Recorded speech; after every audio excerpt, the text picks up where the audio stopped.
saw some guy wearing the Mandalorian like logo, you know what I Yeah. mean? And I look at him and I say, "Hey man, I really like that hoodie." And he goes, "Thanks." Like he didn't want to talk to me. But then I said, "This is the way." And then he looks up at me and goes, "This is the way." And away we went. And speaking of away we go, here we go. It is Wednesday night, which means it's time for MHI. I am Luke Patterson, and joined with me as always is Thomas Hall. Tom is battling. He's battling that fatigue, just like the offseason and the Broncos, just like Broncos country right now, right? We're battling some fatigue because we're trying to get to the regular season.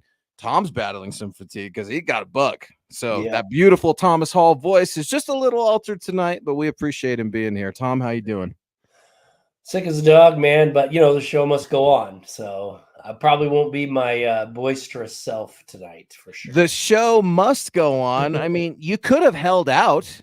I mean, it's technically, mandatory, voluntary. That's that weird blurred line. What's mandatory in this life? What's voluntary? We're going to get into that and how that relates to Courtland Sutton, who is not in Denver, Tom. He's in Florida. And we'll go through a little bit of an update. Courtland Sutton watch, if you will. How does Courtland Sutton's absence affect first-round rookie quarterback Bo Nix? We'll answer that question and review it. Also want to get into some Broncos news. Yesterday, we found out that the Green Bay Packers will be hosted by the Denver Broncos in joint practices, I believe, right? That'll be in Denver, not in Green Bay, Tom? I believe so, yeah. I believe it's going to be in Denver. That'll be nice. So the Pack, right? NFC team coming on over for a good old friendly scrimmage. Those are some of my favorite training camp days. It's going to be interesting to see what training camp looks like this year anyway, Tom, because there's construction going on over there right now is what I've heard. And Greg Penner talked about it earlier this winter, saying, look, we're going to make the fan experience a lot better at training camp. Why do I have an inkling feeling that Sean Payton is going to use this to keep people out again? Remember how all the media was kept out last year? You couldn't broadcast from the practice field. They had to do it some from across the street unless you're team affiliated or whatever. But I feel like maybe Sean Payton's going to try to use this Broncos construction over at HQ to maybe block some folks out. Well, he might, I mean, he's crafty. He's done it before. So, it's too bad though. It'd be nice to get a good look at these young guys, especially Bo Nix. It'd be nice to get a good feel for what he's bringing to the table. So, I mean, hopefully we can get out there and get close to the field, close enough anyway. Well, and it's hard to know what Sean Payton likes, but we definitely know what he doesn't like, right? As DVA's coming in here saying Payton doesn't like the media very much. And Dylan, I would agree with you on that. Although I would add, unless you're buttering him up, unless you're talking about the New Orleans Saints Super Bowl teams, unless you're talking about Drew Brees, unless you're talking about Bill Parcells. And yes, there are some very intelligent folks down there. I haven't had an opportunity to ask Coach a question yet. Sometimes you got to be called on, right? Those funny little media rules. But guys, check out Saturday night. OBV, DVA, and Ron White got your back every Saturday at 6 p.m. I'm still reeling from the Denver Nuggets, Tom. The Denver Nuggets, Game 7, absolute collapse. I know this is a Broncos show, but last we talked, I was saying, man, I want to see Bo Nix and Sean Payton at a Nuggets game. Now, I don't know if they were there. Peyton Manning's usually in the house. I've noticed with the NBA playoffs, they show a lot less of the celebrities that are in the house than they haven't before. Like, you used to always see Jack Nicholson sitting there courtside with who is it, Donald whatever, that other old guy, you know what I mean? Like they were always there. Sutherland, is that right? Oh yeah, Donald Sutherland. Yeah, Sutherland. So like Denver Nuggets, I gotta tell you, Tom, people are talking in this city right now that Game 7 loss, that giveaway by the Nuggets, that was as bad as the Denver Broncos losing to the Baltimore Ravens back in 2013, right? Raheem the Dream Moore over his head. Collapse, total collapse. Things aren't great here in the Mile High City right now. The Avalanche were exited from the NHL playoffs as well by Houston or Dallas. I'm not a hockey guy, so forgive me, but this all eyes shift on over to the Broncos now, Tom. And voluntary workouts are going on right now. They had the rookies in a couple of weeks ago. The rest of the team, most of the team is there right now. And you just have to wonder what's being built over there, because there's a lot of really tight lips as to what is going on, how Bo Nix is doing. You hear nothing but positive right now, as you should. If you're hearing any negatives about Bo Nix, start raising the alarms, because we are still in the honeymoon phase, very much so, of Bo Nix being introduced to Denver. I'm sure you saw over on X on social media, Bo Nix and the rest of the rookies with their NFLPA pictures and some of the work that they were doing there. It's officially a new chapter. The Bo Nix era is here. Yeah, it is. It's a new chapter. It's the future has been put on young rookie quarterbacks' shoulders, and we're going to see how it plays out. I mean, obviously, we hope that he's the real deal and can carry that load and get the Broncos back to relevance. But you're right. All eyes are now turned to the Broncos, because there's no other sports distractions going on now. No, all eyes on Denver and who's working out, who's not working out. We're going to get into the Courtland Sutton. What does him being in Florida mean for Bo Nix? We'll get into that. But before we do, our guy David coming in. Good evening, Broncos country. Luke, Tom, and Scott. Hashtag 2024 12-5, because Bo knows. Nix for 6. Sean Payton and Bo Nix, very successful. That would be great, man. I've been on social media just like David, just like you, Tom, and that damn social media, right? It's gonna be the end of us one day, us being humanity. But I saw some PFF predictions, right? And I know it's PFF and it's way too early for predictions. We actually talk about that on this show. We do some too early predictions. I catch you. I try to pin you down in the last 2 minutes of our show and really leave you by the short hairs. But it's one of these things, man, where it's a fun conversation to have. I did see some PFF predictions where the Broncos are only winning 3 or 4 games. The Raiders are finishing in second place. I mean, talk to me, Tom. When you hear that PFF prediction, do you think that's a realistic possibility? Do you think it's a little too early to panic? What do you think of that? A 3 or 4-1 season coming from PFF? Yeah, I don't know. I tend to not put a lot of stock in what they have to say for some reason. So I don't know. It's very early because we don't even know. We don't even know if Bo Nix is the real deal, not the real deal. Is he going to start? We don't know who's this. How that's going to come around. We don't know how these rookies are going to play. I mean, we do know there's some injuries already, but it is pretty early. Let's at least see what's happening at camp and in preseason, and then we can start making some real predictions. I don't know how they're making a prediction this early. Like, we don't have a roster set, like you said. We don't know the depth chart. I mean, Bo Nix, last I checked, he hasn't been anointed QB1. Sean Payton really isn't that guy. I think we can read the tea leaves. I think we know that he was selected number 12 for a reason. This isn't an arbitrary thing, but maybe it's just a rite of passage in the NFL. Sean Payton's an old school guy. He does adapt to the times. I think some of his philosophies with health, with fitness, with bringing in these guys, with bringing in technology, I think he is a very progressive and forward thinker in some aspects, specifically with resources and team allocation of resources. However, I do think there's some Bill Parcells in there with Sean Payton, and that's a good thing, right? The big tuna. There's some tuna over there in Sean Payton. Maybe that's it. Maybe that's part of it. You don't just award a rookie first-round quarterback. You don't just hand him the job on Wednesday, May 22nd, when voluntary workouts are going on. If they did, Tom, that might signal something's wrong with Sean Payton. Yeah, that would. Yeah, he's got to earn it. I mean, they can't, but they better give him every chance to earn it, though. They've got to put him on the field taking first string reps.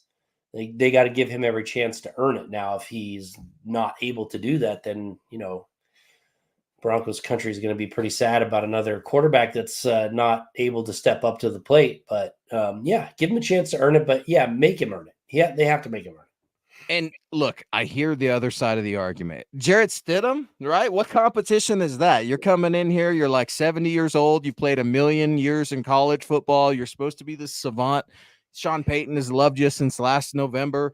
I hear you, but there's a learning curve, a steep learning curve when it comes from college to the NFL, but even more so when it's the quarterback position, the most important position in all of sports. And we say that so much, but when you really think about it, that gives me goosebumps. And I can only imagine what that responsibility, what that pressure would be, right? What do? We evaluate, we judge, we analyze, we try to figure out what the Broncos are doing over there because we want them to succeed. Getting done, I'm watching hockey, I'm watching Nuggets, I'm watching the Avs, and then I go back, as great as those playoffs are, to NFL, who is king, the absolute king. No dispute that the NFL dominates all of the ratings, right? Bo Nix needs to be a part of this team. Bo Nix needs to start. Bo Nix needs to lead. But first, he has to earn it. And DTR coming in here, man. Thank you for showing some love. Evening MHH fam in Broncos country. Courtland Sutton. Court low or court of law, court of oil. Just make sure someone is there to passes. Hashtag Bo knows Knicks for 6 and 10. Hashtag 10 and 7, man. We were talking about that 10 and 7 DTR last week with you, and that would be phenomenal. I like this take here from DTR. I've been kicking this around for a few weeks now, maybe a couple weeks. Courtland Sutton is not at voluntary workouts. In fact, he's in Florida. A recent report, you could read about it over at milehighhuddle.com from ESPN NFL insider Jeremy Fowler suggests the Broncos have not made, quote, real progress on a new contract and that negotiations remain ongoing for Courtland Sutton and the Denver Broncos. Courtland's been skipping this entire month, the last month of Broncos workouts. He's training on his own in Florida. Mike Kliss reported this from 9 News. He's sending a message to this team that he wants a reworked contract. What does that mean? He wants more money. And DTR saying, are you kidding me? We've got a rookie first-round quarterback here, and you're not here working? You got guys like Tim Patrick, Marvin Mims, our rookie studs over there competing, trying to figure out life in the NFL, and you don't have the former team captain, the guy that put up, 10 touchdowns last year? Yeah. He's not there. Tom, make that make sense. Well, it is a bummer because it would be nice to have the number one wide receiver that everyone's projecting to be the number one wide receiver, catching some passes from Bo Nix. It is voluntary, so I don't feel like it's not a big deal until it becomes a big deal when, camp starts and it's no longer voluntary. It's you be here and he doesn't show up. But spoken like a true head coach, Tom, by the way. And I'm not even being facetious. Before the show started, I literally just read an article about 49ers running back and Colorado's own, right? Colorado's real son, Christian McCaffrey, missing voluntary 49ers workouts. Now, Kyle Shanahan has been emphatic. This has nothing to do with the contract. There's something else going on. I don't know if it's a personal thing or what, but yeah. Kyle said pretty much that exact same thing that you just did, Tom. Right now it's voluntary. When it becomes mandatory, then we'll see. Yeah. And the problem for me really is I know that he had a pretty solid year last year with 10 touchdowns, but he got a big contract, pretty sizable contract, and never really played up to that contract until, last year with those touchdowns. But he wasn't a true difference maker, get day in, day out. I didn't think so. It's kind of, for me, it's kind of one of those things like, why are you holding out for more money kind of thing when you really kind of didn't earn the contract that you had, in my opinion. I'm not saying he didn't earn it per se, but he got a pretty sizable contract, was hurt and didn't play very well. And didn't quite live up to it. Maybe a little underwhelming. So why are you asking for more money now? It just seems like bad timing from my perspective. And on top of it, what has he ever won? This team has been, had a losing record ever since he's pretty much been on the team. So what leverage does he have? I just don't get it. It's time to go to work. At least our guy, Larry. Tea Time with Larry coming in here. And Larry, I see all your hard work too on Facebook, by the way. Shout out to my guy, Lawrence Rivera, who is a master plumber and is getting jobs all over Colorado. This guy has to turn away business. He's that good. Don't think I don't see you, Larry, and don't think I ain't going to call you when I need some help.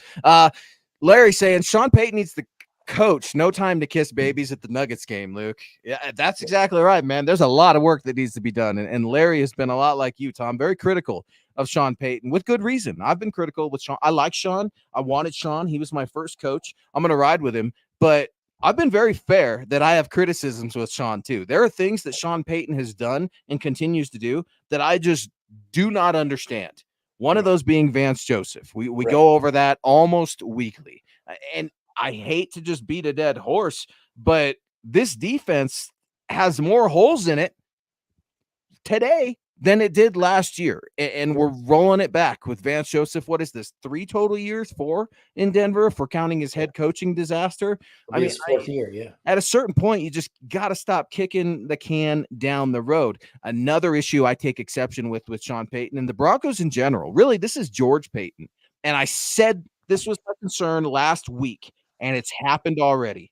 Drew Sanders goes down with a torn Achilles, Tom. I Yeah. get these are freak injuries. We're trying to see what that looks like. The kid's already had surgery, second-year player, right, coming out of Alabama/Arkansas, former teammate of Pat Surtain in school for a little bit at Bama. But Yeah. this is what happens when you get guys and you constantly mix them from linebacker to edge, from linebacker to edge. Ask Baron Browning about it.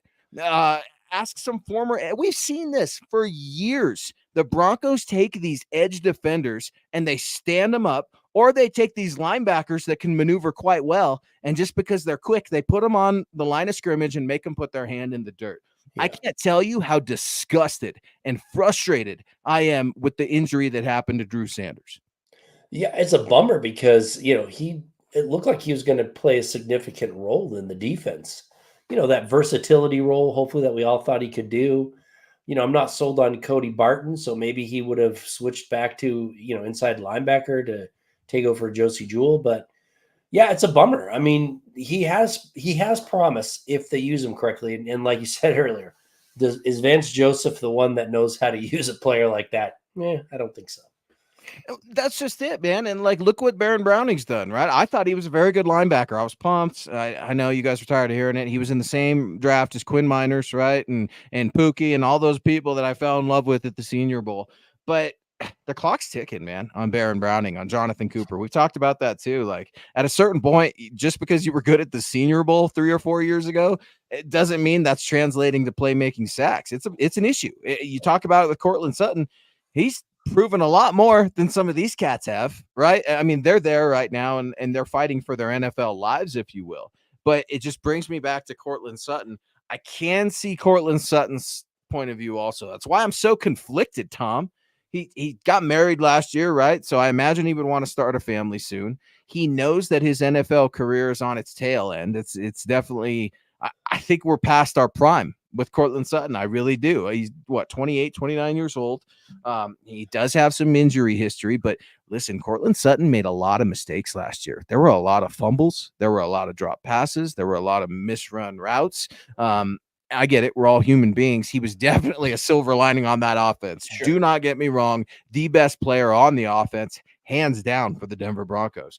But Courtland Sutton's been sold this bill of goods before, Tom. Maybe it wasn't a first-round quarterback, but hey, Courtland, we got you a new QB. Hey, Courtland, we got you a new QB. Hey, this one was in the draft. This one was in free agency. No, Right. we're going to go trade for this one. If you're Courtland Sutton, can you blame him for not trusting the Broncos to have the quarterback position down? The guy should try to get paid again. I'm not saying he deserves it, but if I'm Courtland Sutton, I 100% understand this move. These are voluntary workouts. What, you're going to go risk injury? You just saw what happened to Drew Sanders. Did that kind of prove Courtland Sutton's point to a degree? Like, Yeah. look, man, these injuries can happen. My future's not guaranteed with the Denver Broncos. I want longevity. It kind of makes sense.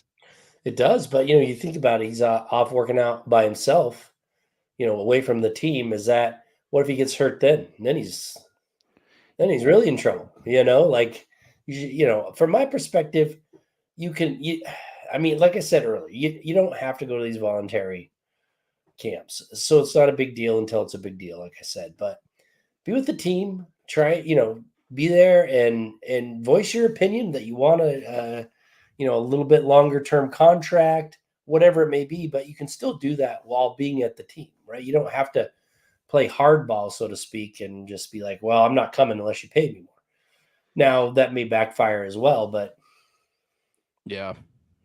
Well, look, there's pros and cons to anything in this life. I'm learning that as I get older, Tom. Believe it or not, I am trying to mature. It happens sometimes against my will, right? Whether I like to or not. And Larry, Lawrence, thank you so much, man, for this $10 super. Really, really appreciate you. It means a lot to us here at MHI and MHH in general. But yeah, man, it makes me wonder. There are pros and cons to everything, but look, one thing I know that's a pro, it's AG1. The older I get, the more seriously I know that I have to take care of my health and nutrition. Enter AG1. No matter what you do for a living, it can become all too convenient to rely on coffee and caffeine for that extra energy and focus. But that's not great for your body, especially blood pressure. And there's always that dreaded crash. With AG1, I get sustained energy, so I'm not reaching for another cup of coffee in the afternoon. On top of that, I can't stand swallowing those massive multivitamins. And we all know how crucially important it is to take care of that gut health when it comes to probiotics. AG1 checks all three of those boxes, and it does so in an impressive, life-altering way. Focus, energy, nutrition, and improved gut health all in one delicious smoothie. AG1, it's next level stuff. Yeah, AG1 is a supplement I trust to support my whole body health and help me feel my best. And if you want to take ownership of your health, it starts with AG1. Try AG1 and get a free 1-year supply of vitamin D3, K2, and 5 free AG1 travel packs when you first subscribe. Go to drinkag1.com huddle. That's drinkag1.com huddle. Check it out. Boom. Check it out. Check it out. It's MHI Wednesday night. He is Thomas Hall. I'm Luke Patterson. We rock every Wednesday night with you guys, 6 p.m. Mountain. Really appreciate everybody in. Good show tonight. We're rocking and rolling. If you'd like to reach out to Tom on X, please do so at Thomas Hall NFL. Yours truly at Luke Patterson LP. Do us a follow. Do us a favor. We got to get our numbers up for the MHI pod. Head on over to X at MHI_pod. Give us a follow. Likes, thumbs up, and give us a rating on this podcast too. We do go through those. We take them seriously. We're reacting to Courtland Sutton being in Florida, being away from the voluntary workouts. And I want to open it up to Broncos country. Tom and I have been texting about this a little bit all day. And we're like, look, man, we should really try to open this up because there are a lot of pros. There are a lot of cons. And I know people kind of feel one way or the other. I don't think somebody's really indifferent about Courtland Sutton not being there. Justin coming in real quick. Thank you for joining MHI. Justin saying, look, timing is everything. You can turn young, no-name wide receivers into Pro Bowlers if Bo Nix can stay on time and make the right reads. You look at a Brady with Edelman, Welker, Amendola, all that success because of timing. It helps to have Brady, but if Bo is that good at processing, then we could have a lot better wide receiver room than it says on paper. And Justin, I know you saw that picture of Bo Nix and Tom Brady, right? They recently got together, and that's always kind of cool, right? One of the GOATs, or the GOAT, if you will. I checked out the Netflix thing, by the way. Did you see the Tom Brady Netflix thing? First of all, I like those roasts, Tom. They make me laugh. Jeff Ross is one of my favorite comedians, the Roast Master General. I've been following his stuff since I was a kid, but 3 hours, a 3-hour roast, Tom. Usually the Comedy Central thing's just an hour. I mean, and they've had some good. Peyton Manning's been on those things. A 3-hour Tom Brady roast was a little much. I didn't make it through all three. I didn't see it, but that seems like a lot.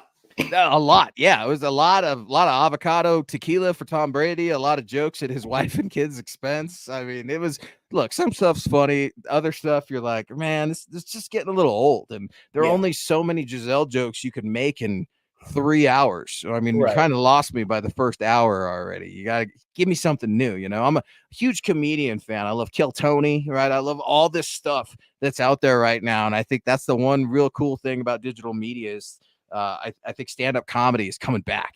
It's coming back in a real way. I think it's been dead in the 2000s for a while. And then all of a sudden we're starting to breathe some life into it. So look, I agree with that. Timing is everything. And it makes me wonder, you know, about Tom Brady and some of those wide receivers. Did they skip voluntary workouts ever? You know, I would doubt it. Yeah, I could go back. I'm sure I could be wrong, but you know what Courtland Sutton's doing isn't revolutionary. It's not groundbreaking. It's not been done before. And I look at the late great Demaryius Thomas. Was he not in the same similar situation?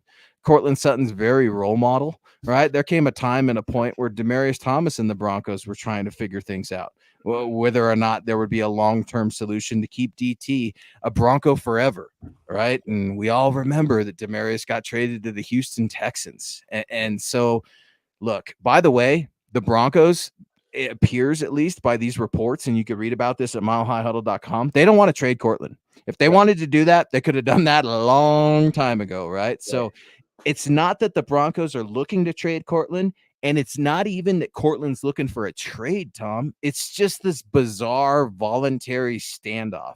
Yeah.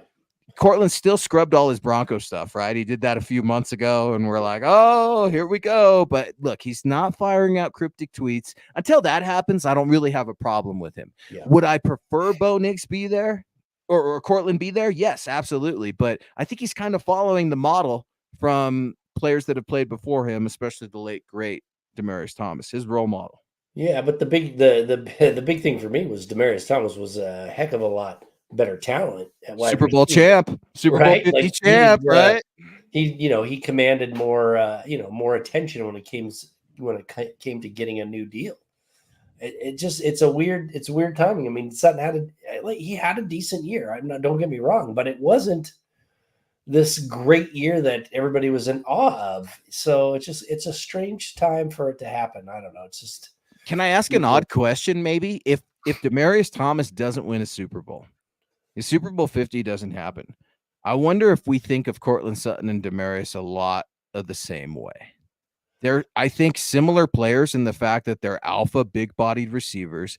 Their talent is off the charts. But I hate to say it, Tom. I know I'm going to take some heat for it. Demaryius Thomas left a lot to be desired at times, right? He had alligator arms. He dropped the ball. I mean, frustrating issues. Had some things that he wasn't necessarily involved in, but he was around, and some court cases and stuff like that, right? And some different distractions. I mean, would you consider them similar players without Super Bowl 50? I think they're similar in size and but for me, Demaryius Thomas was so much more athletic, so much faster. I did like Courtland Sutton's ability, his aggressiveness. And I thought that for me was Demaryius Thomas's one thing that I had a knock on. He didn't attack the ball as much as I thought he should for his size. And Courtland Sutton does, but Demaryius Thomas was just his athleticism, his speed. It was much better than he just had more. He had a lot more talent than Courtland Sutton, but I did think that Courtland Sutton was on a trajectory to be, pretty good and more similar to Demaryius Thomas until he got hurt. And that really knocked him back a little bit. Well, I just feel like I can remember a time where Peyton Manning was asked about DT not being there.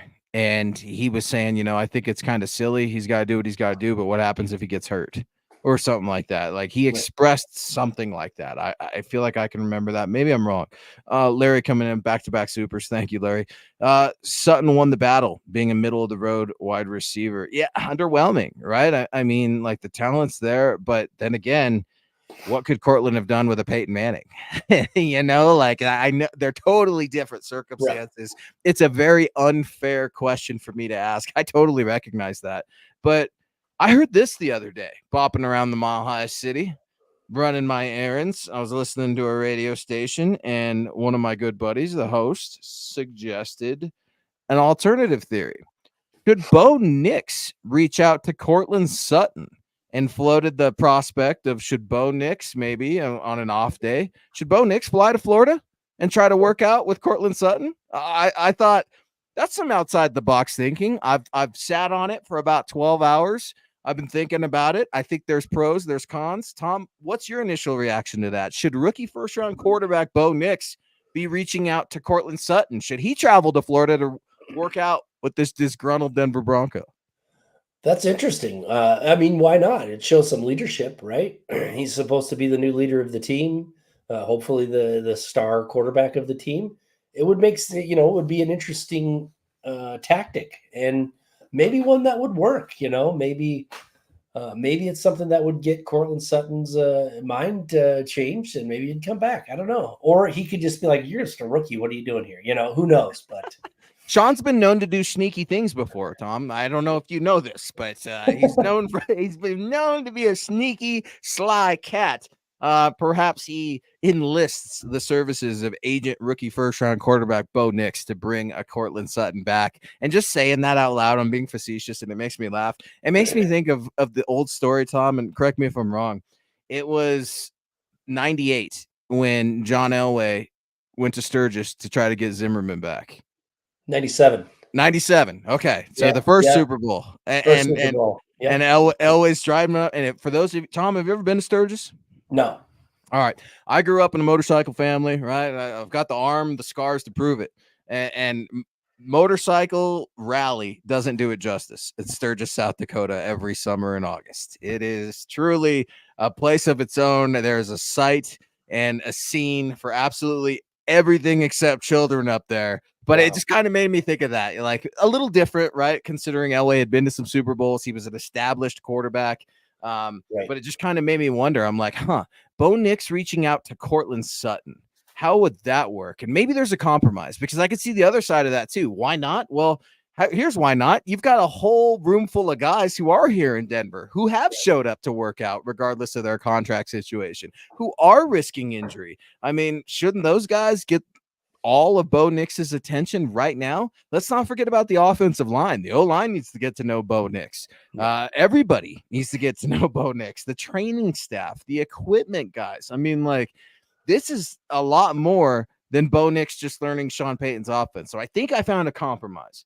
What if Bo Nix and Courtland Sutton watch film together, right? We live in this weird 2024 world where we do these virtual meetings, Tom. I know you do them too, all day, every day. And I hardly ever go to the office anymore. It's work from home. It's work from location. It's work on site. Why not share a couple of screens? Why not get that FaceTime in after your workouts? I mean, coordinate something. I would be shocked if nothing was happening. I'm sure Bo's reached out. Hell, I'm sure Courtland reached out to Bo when he was drafted. And maybe there's some tweets out there. Maybe there's some reports. But I don't think that Courtland Sutton's not excited to work with Bo Nix. I think this is more of a contract thing and a Broncos thing. I mean, at the end of the day, you're a first-round rookie quarterback. You don't have a lot of power. You don't have a lot of say, but all the pressure's on you. I still think that there's room to operate. Yeah, and for me though, it's the one wide receiver who I really think is the future and needs to take that next step is Marvin Mims. So, although Courtland Sutton should be there, maybe he should be getting that chemistry going with Marvin Mims. He's the future of supposed to be kind of the future of the wide receiver core. Hopefully he takes that next step. Maybe he should be investing his time with him more so than trying to coax a disgruntled, not that he may not be totally disgruntled, but wide receiver back into the fold. I like that. And it makes me think about the show, right? And I opened it up with DVA's comments of Sean Payton doesn't like the media. And I said, we know who Sean Payton doesn't like more than we know who he likes based on some of his reactions, right? Maybe that's why I like him. Maybe I'm the same way. I'm not too much different than good old Sean.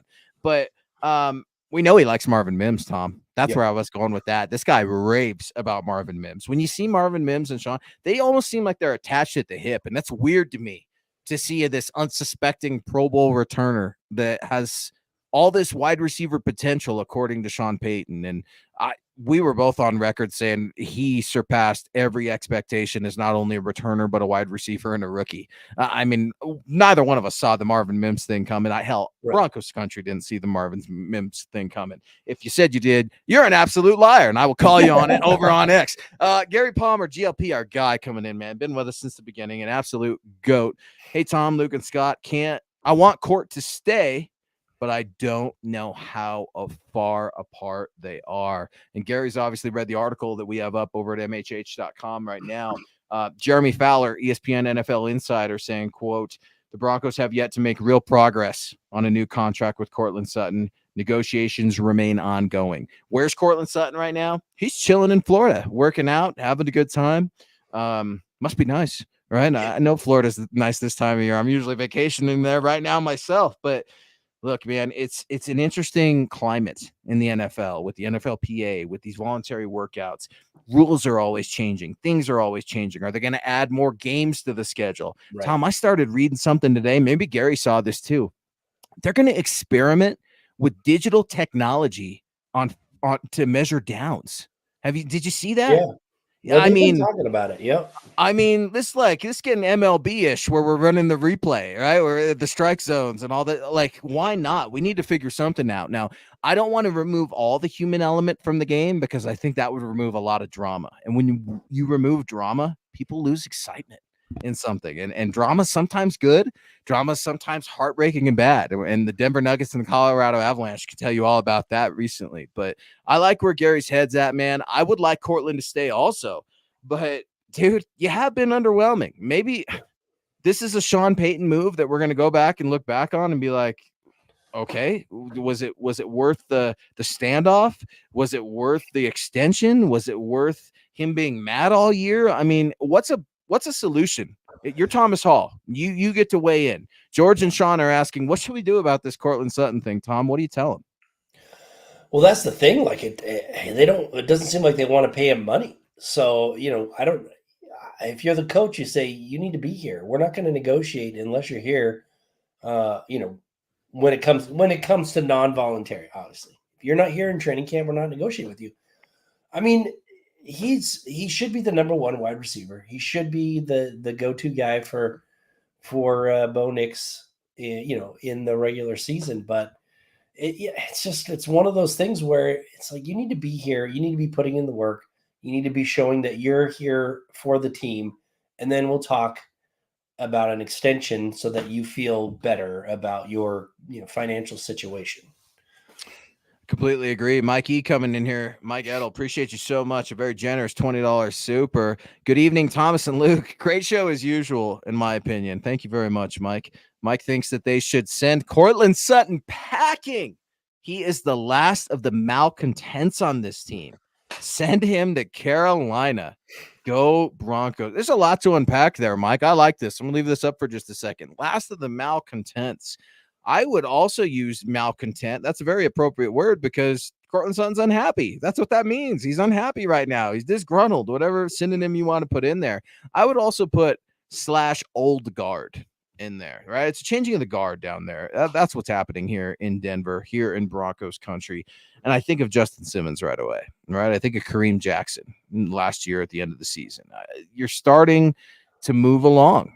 Garrett Bowles. People are wondering what's the longevity of Garrett Bowles at left tackle, right? You got some kid, looks really good out there, University of Wyoming, undrafted rookie. I'm spacing his name, Frank Crum, right now, I believe, right. Who's doing quite well in mini camp, or voluntary OTAs. But look, man, changing of the guard definitely needs to happen at a certain point, or things get stale. Look at Brandon McManus right away. I think things got really stale, and he left town in a really gnarly way. He clashed with Vic Fangio. I know both parties were at fault, but you can't just keep a guy around for old time's sake, Tom. I think the Broncos have done that way too much. Look at 2015. Well, they also have to change the losing culture too, right? So you had a bunch of players last year on this team that had never seen a winning season in their entire career, right? So, wow, that becomes a habit. So you need to, at some point, you need to bring in people who know how to win. Now, I'm not saying that Courtland Sutton doesn't know how to win, but he's never experienced a winning season. So maybe there is something about purging of this losing mentality, this losing habit, and bringing in guys that could change that. I would have traded him, to be honest with you. I think this is a no-win situation for the player and the organization. You said it best. I asked you, what would you do? Well, you're like, I'm not so sure. The owners want to pay the money. So what can I do? Right? That's kind of what I'm picking up from you. I would look at it. If you asked me, you're Courtland Sutton, what would you have done? I would have went back in a time machine and asked for a trade. I would still do it right now. I mean, like, do you really want to be in Denver? Or do you just want to get paid? And it's okay if you want to get paid. What's wrong with that? I think sometimes there's a negative connotation. This guy doesn't want to be here. Can you blame him? Can you blame him? Tom Right. just talked. He's never had a winning season. Think about that. Think about that. Not one season in which there was one game to make him over 500. Not even that. Yeah. I mean, the bare minimum. And hey, look, Courtland, look, everybody, another quarterback. And he's just supposed to get excited for that. I mean, I can understand the frustration from both sides, But I don't know what the solution is, Tom. I really don't. I'm not trying to just like take a pass here and say, here's what's going to happen. But Yeah. I would be disappointed if the Broncos extended Courtland Sutton. I would. Yeah. I would be disappointed. I think that would be a waste of resources that you really don't have, considering the cap situation, considering what you're paying Right. Russ, considering what you have to pay PS2, considering what you're already paying Tim Patrick, and we don't know what those damaged goods look like anymore. I mean, it's a tough situation. I don't see a compromise, and I don't see a winning scenario for either party. Well, and think about it this way. They've taken that big cap hit. They're going to have quite a bit of money next year. They went out and got kind of role players, a couple, pretty decent starters. Got a young quarterback.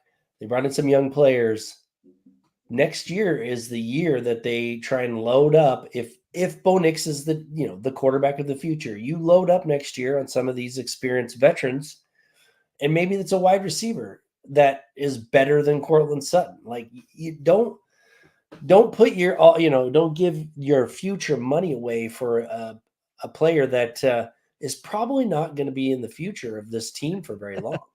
Right. And Tom, when you say future, what are you talking about? 5 years down the road? No, 1 to 2 years. Like, the future is now, when you're an aging veteran, when you're a beat up veteran. And look, man, I'm not trying to rail on Courtland Sutton. I'm really not. Like, I just thought by now he would be at a better place in his career. Then again, I thought the Broncos would be at a better place for their trajectory as a franchise. Never did I think we would be here. That being said, it's onward and upward. Free Earth Citizen coming in here, being active in the chat. Appreciate you joining MHI. Sutton was 57th in catches, 44th in receiving yards last year. You got to trade him now. Pick up another wide receiver instead. Or how about another lineman? Right? How about an O lineman? How about a D lineman? How about a linebacker? Hell, your edge / linebacker player just went down. Do we want to address that? I have no clue what they want to do at the center position. There is an article up at MHH.com right now where the Broncos have been, I believe, pegged to sign a free agent center. And it's like, okay, journeyman center, that's going to be tough to get up for. But I see where Free Earth Citizen is coming at here, man. I mean, like, look at the stats. Look at him being unhappy. Why not tell him to take a walk? I mean, it took Sean Payton this long to move Jerry Jeudy. Maybe you could have got more from Jerry Jeudy before Halloween. The trade deadline, when everything truly fell apart with Russell Wilson, allegedly, reportedly, whatever I got to say. It's just, I don't get it. It's madness to me, Tom. It really is. I don't know why Courtland would want to be here if the Broncos don't want to pay him. And I don't know why the Broncos would want Courtland to be here if they don't have him in their long-term plans with Bo. Right. Yeah, it's true. And, like he said, he wasn't, and like I said earlier, he wasn't one of these wide receivers that commands the ability to hold out and get more money. He was an okay. No, some of those catches he made were amazing. And 10 touchdowns is nothing to sneeze at. But he wasn't one of those wide receivers that people were afraid to face on the field. He's not. No. He wasn't really a difference maker. So you're holding out, but you don't really have any leverage. No, nobody does, really. I mean, like, they're really at a standoff. I mean, that's really what it is. That's what the article says over at MileHighHuddle.com. Go read about it. ESPN NFL insider Jeremy Fowler reporting that there's a lot of ground to be made up between the Broncos and the Courtland Sutton situation regarding voluntary OTAs, whether or not he's going to be extended. Mikey coming back in. Thanks, Mike Edel. Really appreciate your support, as does Tom. Courtland Sutton is Russell Wilson's buddy and was visibly upset when they benched Russ. So I really don't think he wants to be there. I wrote an article once upon a time about Courtland going to the Pittsburgh Steelers, just like I wrote an article about Justin going to the Pittsburgh Steelers, right? Everybody's going to the Pittsburgh Steelers because they're just going to reclaim everybody and bring this career renaissance in. And Justin Fields is going to be a returner / quarterback. They got weird things going on over there in Pittsburgh. For the first time, I feel like Mike Tomlin doesn't know what the hell he's doing. I speaking of stale and getting old, I think maybe Mike Tomlin, it's time for a new team. I think maybe it's time for some change of scenery. Hell, Mike Shanahan can talk to you about that.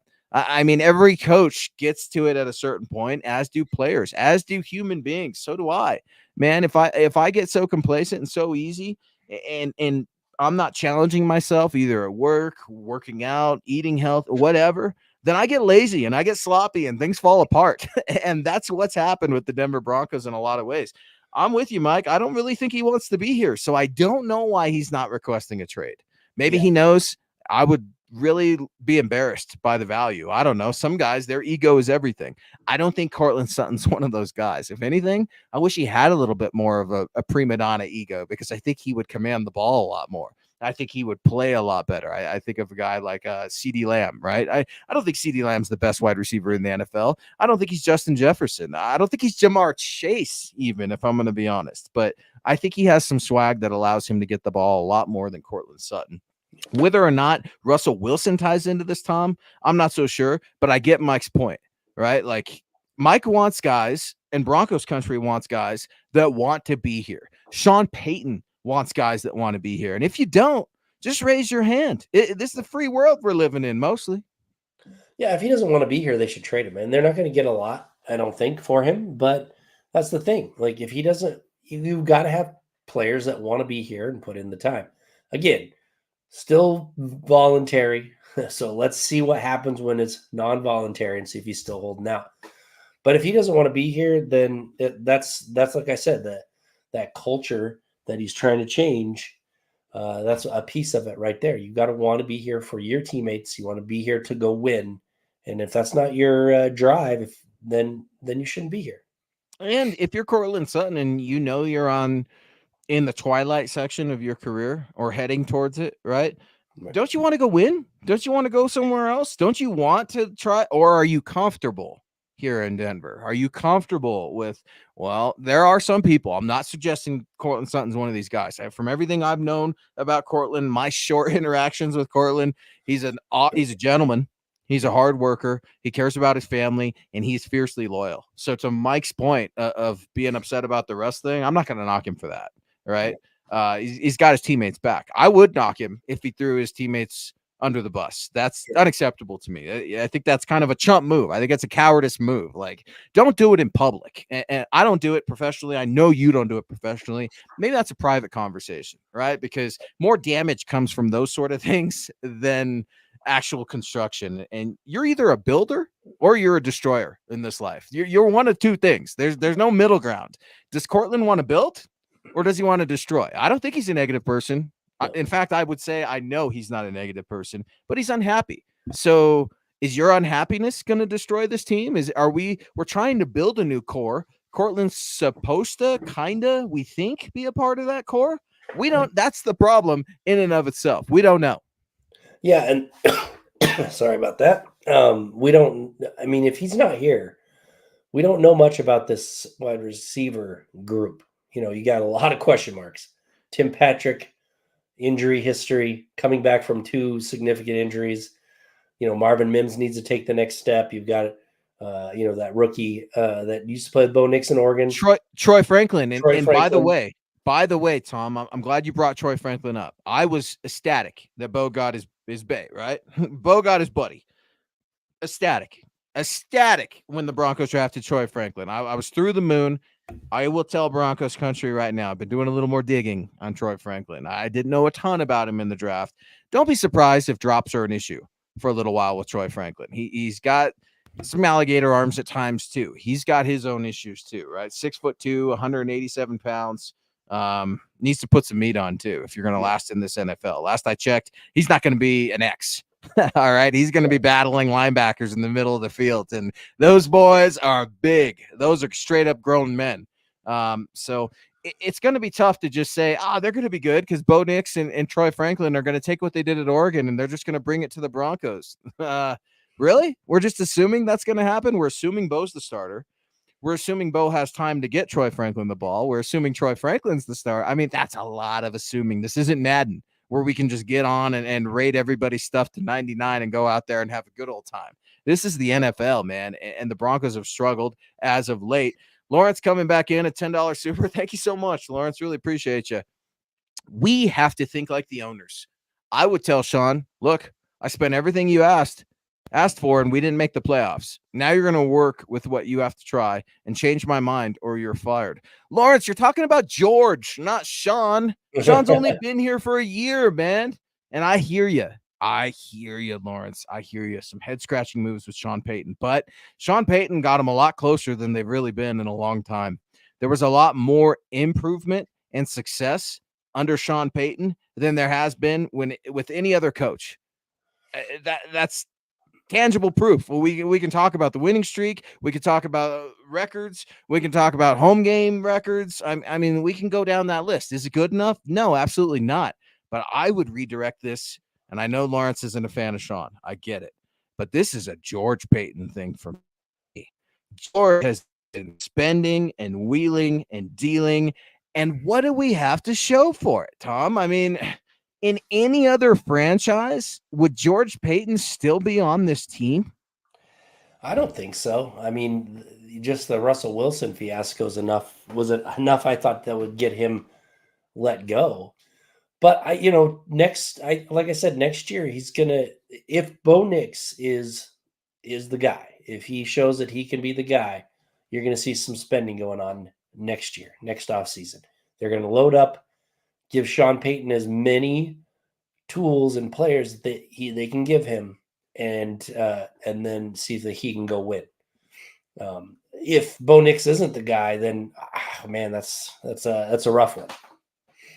I love C Gorilla coming in here getting after me for being critical of some Demaryius Thomas stuff. And no, I'm not talking about the single car crash, but that was an issue, right? I mean, I used to be a firefighter, right? So I take exception to DUIs, man. There's no exception for a DUI. Keep my family safe, keep your family safe. And I don't speak ill of DT, man. I try to celebrate DT as much as I can. My comparisons were coming on the field, right? With a DT and a Courtland Sutton.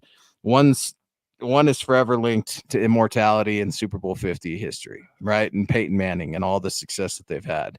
The other is chilling in Florida right now, not working out with his team, right? And there are parallels there, but to suggest that I just want to talk ill of Demaryius Thomas, man, keep grasping at those straws because that's not it.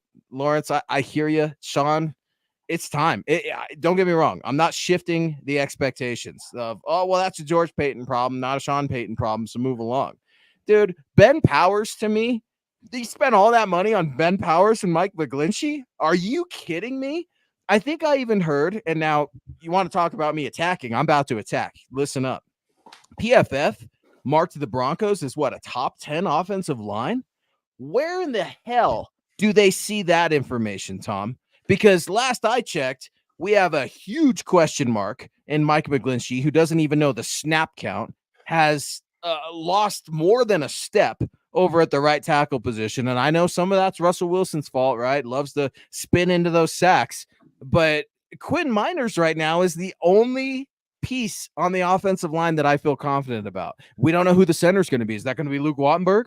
Left guard Ben Powers, very underwhelming last year. You could score great on PFF all you want. I've watched the film. I chart the game 2 times every game. So I think I know what I'm talking about here. Garrett Bowles, we're only getting older. We're not getting better. I mean, Tom, do you think the Broncos have a top 10 NFL offensive line?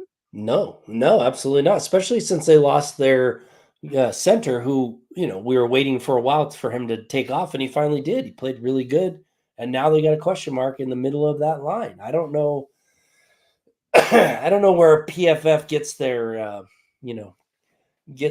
ranking, but they've got to see what's going on at center. They've got to at least see if McGlinchey can, get back to where he was before he started doing all the false starts and everything. I mean, it's a bit early to be anointing them number 7 O-line.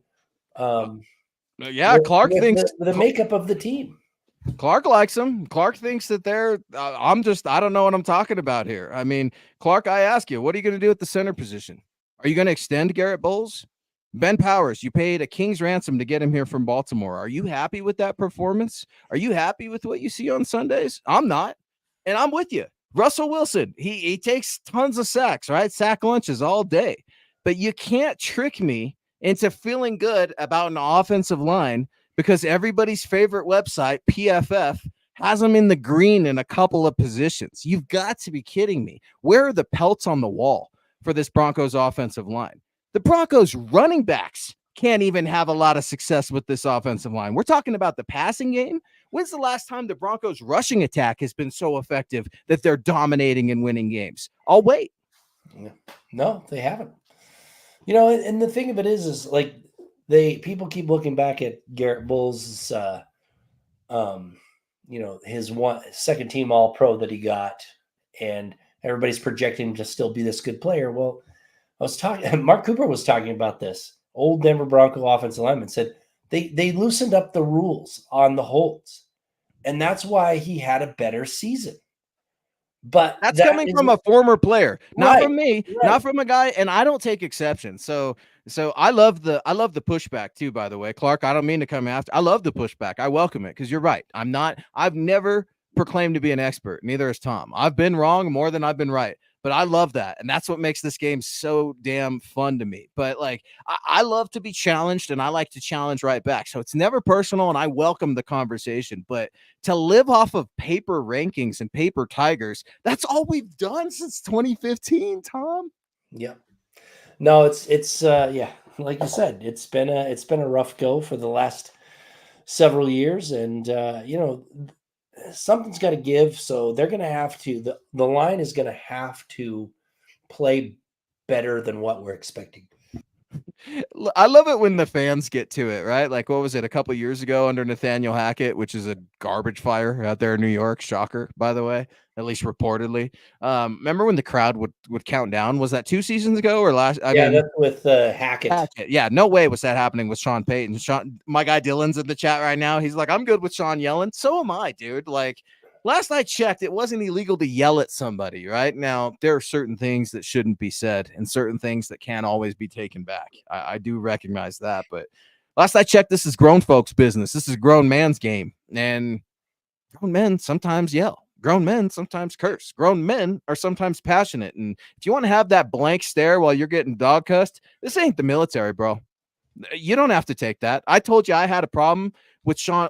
I didn't have a problem with what Sean Payton did to Russ in Detroit on prime time. We had the MHI post-game show to that massacre. Tom, do you remember? Yeah. I mean, we come in here and we're reacting in real time. What I had a problem with was Russ. You're going to let a guy dog cuss you like that? I'm not saying let's start a fight, but stick up for yourself. Do something. I feel like unless I was in the fire academy, right? Unless you were in the military or something like that, and you have a direct order and sometimes you got to take it, you take it.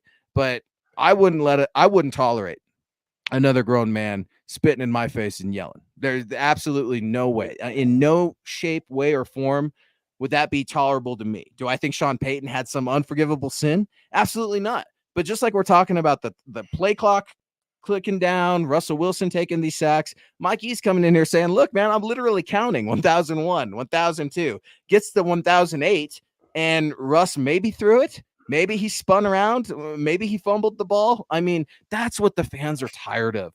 We're tired of the parody. We're tired of looking for all those little pathetic holes and latching onto those instead of what this team is doing well. How can this team improve? What does this team have to look forward to? That's what I want to get back to, Tom. Right. I want to get back to some winning. I mean, I want to get back to a winning season. It is so weird to sit here and say that after having watched this team for 4 decades. It was always Super Bowl or bust. And now it's like, man, it would just be nice if they were 1 game over 500 for crying out loud. I would take 500. I would take 5. You're being spoiled and picky. They one game over 500. I would take it even record.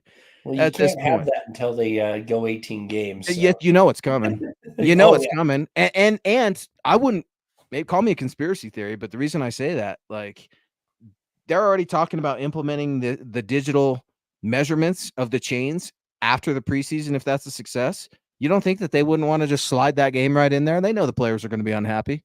They know that they're going to get backlash, but ultimately, what are the players going to do about it? They're going to strike? No, you got an agreement, a union agreement with the league, right? There's politics in all of it.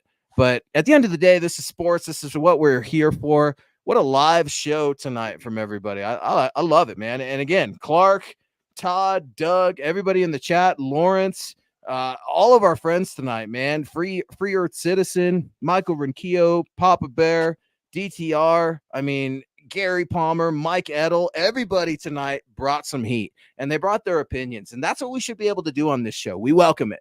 We welcome challenges. We welcome debates. We don't run from it. This is what we need more of in life, really, Tom. I mean, at the end of the day, politics, news, if we can all just sit down and hear each other and then allow each other to speak, wouldn't we be better off?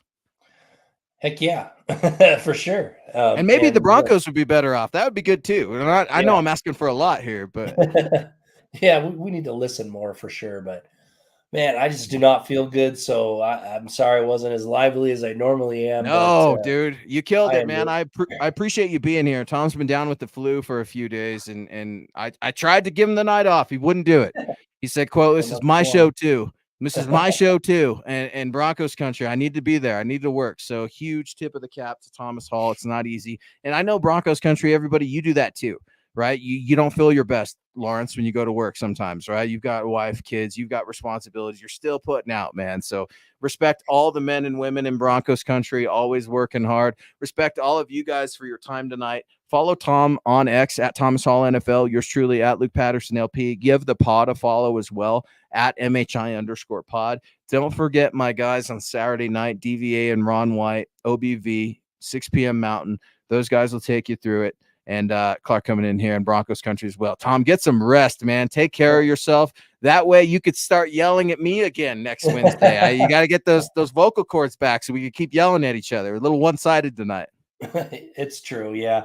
I'm sorry, and sorry for all the coughing and whatnot, but thank you for being here. I appreciate it. I appreciate the conversation, and hopefully next week I will be back to my old self. Boom. Hopefully next week Courtland Sutton will be back in Colorado. It won't be in Florida. Maybe Bo will be throwing to Courtland. I'm excited. It's a new chapter of Broncos country.